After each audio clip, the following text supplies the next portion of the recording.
Many school districts are trying to combat bullying, especially cyberbullying. This week, Westport Central School got some help from a former student who has created a video.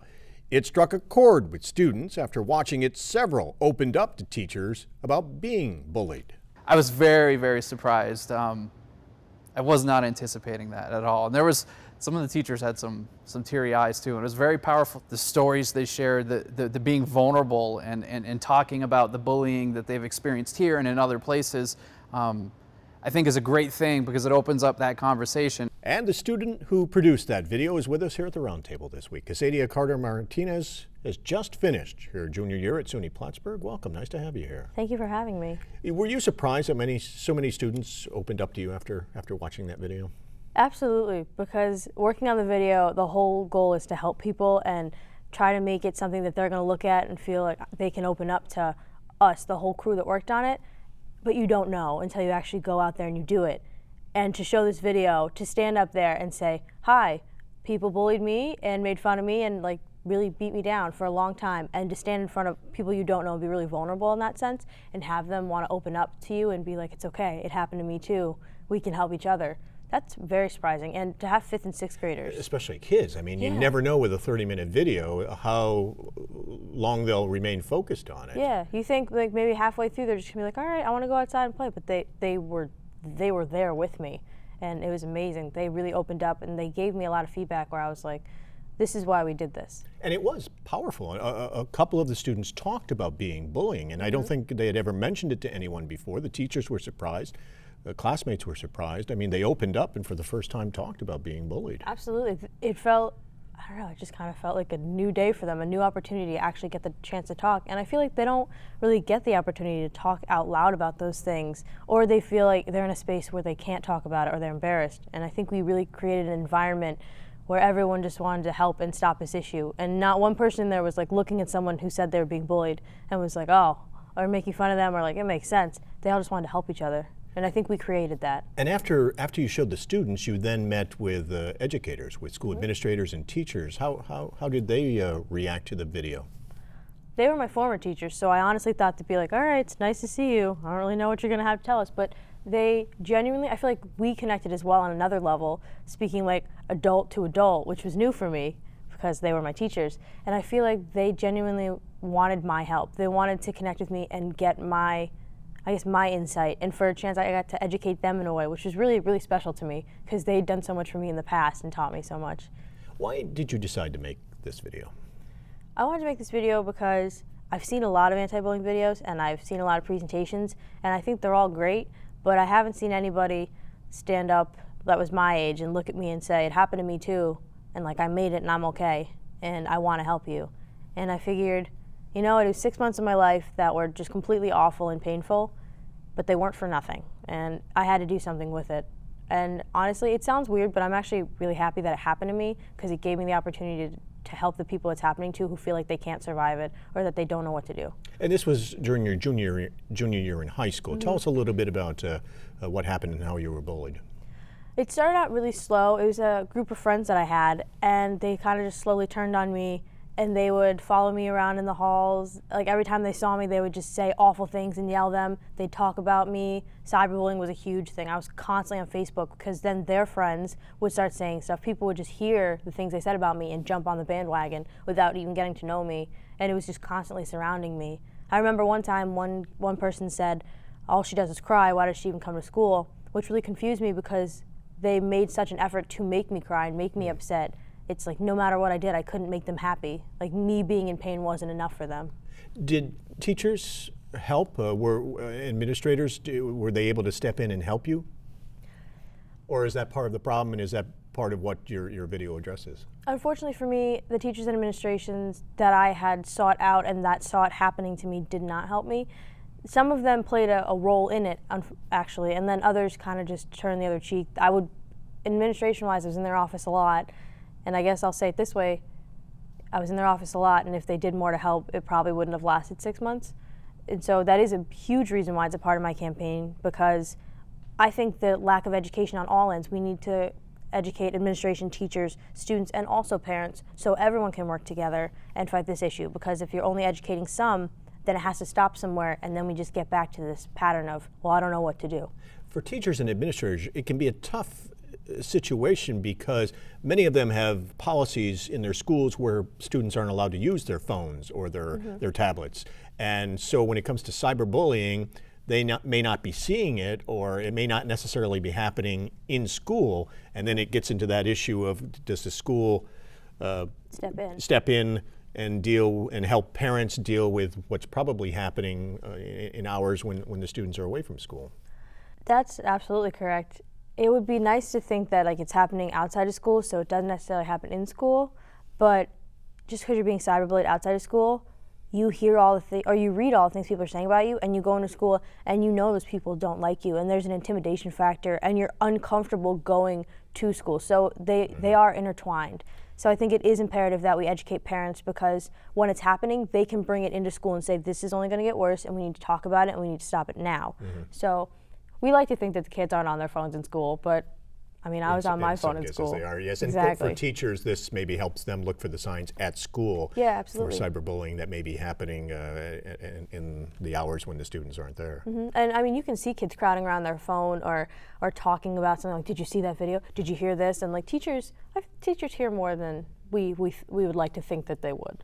Now, you dealt with bullying in high school, and then you went to college and you encountered it again. Were you surprised did you think that you had left that behind in high school, and were you at all surprised when you ran into it again in college? I was incredibly surprised. I thought that I'd gotten to a point where it wasn't going to be an issue anymore. And it was really unfortunate because I joined a team that I had always looked up to throughout my high school years. I'd always wanted to be a part of, and I joined the team thinking, these are the people I had always looked up to. I want to be that kind of person. I want to be this role model.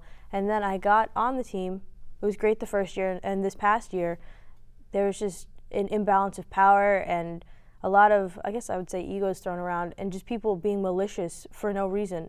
I'll be honest, I was on a dance team, and I love to dance, and people were being malicious over dancing, and that was astonishing to me, that people would try to hurt each other over something we all come together to do because we all love it. So I was very surprised, and it was really, really disappointing to know like people that I thought, I don't know, I could trust and that I respected really weren't what I thought they were, which dates back to high school, same thing. They were my friends. I was a part of a dance club. So unfortunately, I guess sometimes the most passionate people can end up hurting you when you are passionate about the same things, I guess. How did you deal with it in college? Well, one of my friends quit the team because of the bullying, and she was actually on our executive board, so she was in a position of power, and they were bullying her. And I remember one of them said to her, because there was another girl on the team bullying her, you're only upset about it because she's targeting you. Point blank said that. And I was like, you literally are saying that you know that she's targeting her and they don't care. So she ended up quitting the team. And I stood up in front of a team of 32 other girls, and I said, there's a problem. We need to think about why she would quit when she loves this. And then I said, I can't have this team in my anti-bullying campaign, my own organization in it, when it's against everything. Like, we need to do something to stop it. And got a lot of mixed reviews. Some people were proud of me, and other people were really, really annoyed, and they were just like, that was rude, like, how could you say that?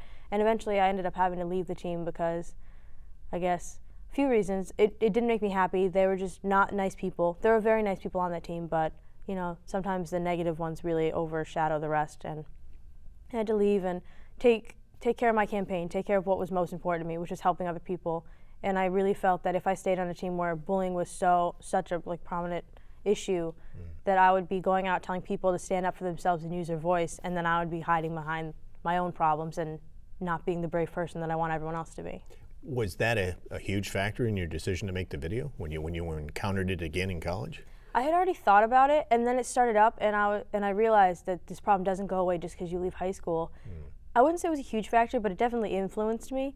And then once I really left the team, I realized how much, with all the extra time, I realized how much I could really put into this video. And you put a lot into this video. How did this all come about? You had a lot of classmates working on this project. You had the campus really involved, a number of organizations on campus involved. How did you make this happen?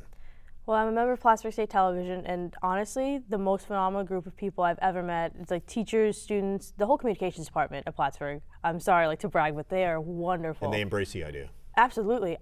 One day I randomly went down to the studio and I went up to our professor John Chu and I said, hi, I have an idea for a video. I want to do an anti-bullying thing. It was pretty much the gist of it. And he goes, all right, we'll talk to your executive producer. His name's Adam Heverly, and he was great. And I told him I originally was supposed to be covering my team for my producing, and I said, I'm having a lot of problems, and if I cover them, I won't be able to get my packages in. So I said, I have this idea for an anti-bullying campaign. He goes, that sounds great. If you can do it, do it. And we met a few times and talked about how I was going to get my content in, and then I made a team, and honestly, they just jumped right in. And I had a team of people to go shoot. I had a team of editors, and every free moment I had was spent emailing every organization, and when they didn't answer, I Facebooked them, and then showing up at their meetings and just contacting everyone I could, and everyone helped. So it was amazing. Plattsburgh State Television is the reason that this video came to light, and they were so supportive. And now that it's produced, who are you hoping will see it? I want everyone to see it, everyone possible, but I really want to get in the schools. I want to get to every school that we can and talk to them and really help. And our dream is to get on Ellen because she's just such a positive role model, and she has the dancing thing, and we have our dancing in our video. And I think that if we could get on there and show that we have like her support and all of her viewers, because she does really positive pieces, if we could show that, that'd be really great. To just be like, even Ellen thinks it's a good idea, try watching it. And a nationwide audience, that would be incredible. Exactly, because then I just feel like more kids would see it, and then they could watch it and realize that it's not just in Plattsburgh. Like, we're not just trying to help the Plattsburgh area community. We want this to go as far as possible, because just because I'm from here, just because I'm from a smaller area, doesn't mean I don't recognize that in huge, large schools, this has got to be a much bigger problem than even I faced. And you showed it in Westport, obviously. Now you're hoping maybe to show it in some of the other schools here in the North Country. Absolutely. Westport was incredibly responsive, and they want to help spread the message and get the video out to other schools because they were so pleased with how it went with their students. So I'm incredibly thankful for them because they were phenomenal. Like, what a great place to start this journey with the video. And obviously you're hoping people will also watch it online. Yeah, definitely. We currently have, it's been a week, and we have over 1,000 views, which is amazing. I have an amazing social media person working on it, and I'm just like, wow, 1,000 views. So we're trying to get that number to grow, but it's online. We want everyone to watch it. And it's called No More Empty Beds, your t-shirt has the title right on it. And that's refers to the cases where it gets to the point where students take their own lives. Exactly. And that's how serious they can become, so distraught, and there can be so much pain, and they don't know where to turn, and that sadly does happen. Exactly. I decided on the name because I thought about my family when I was being bullied, and I realized that if I were to continue feeling the way that I had, and I were to make a decision that I probably didn't quite understand or didn't intend to make with the repercussions that there would be, that my parents would have to come home to I have a sister, they'd have to come home to one child, and they would have to come home to a bedroom with a bed that is no longer occupied in a much quieter house.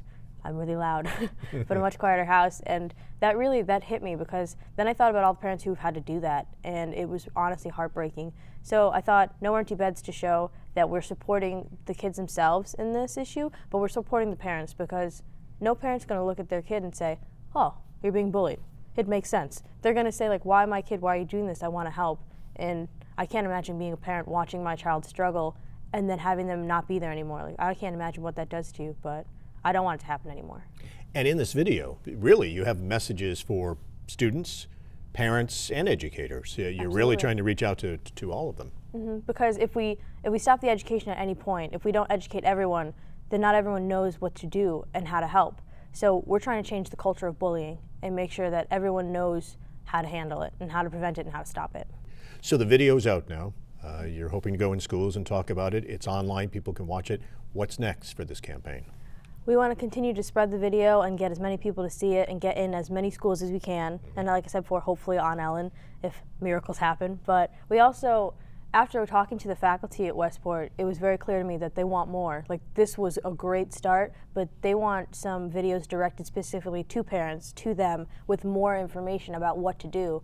And we're going to do that. We're going to give them the videos that they need. We're going to make videos tailored to everyone's needs.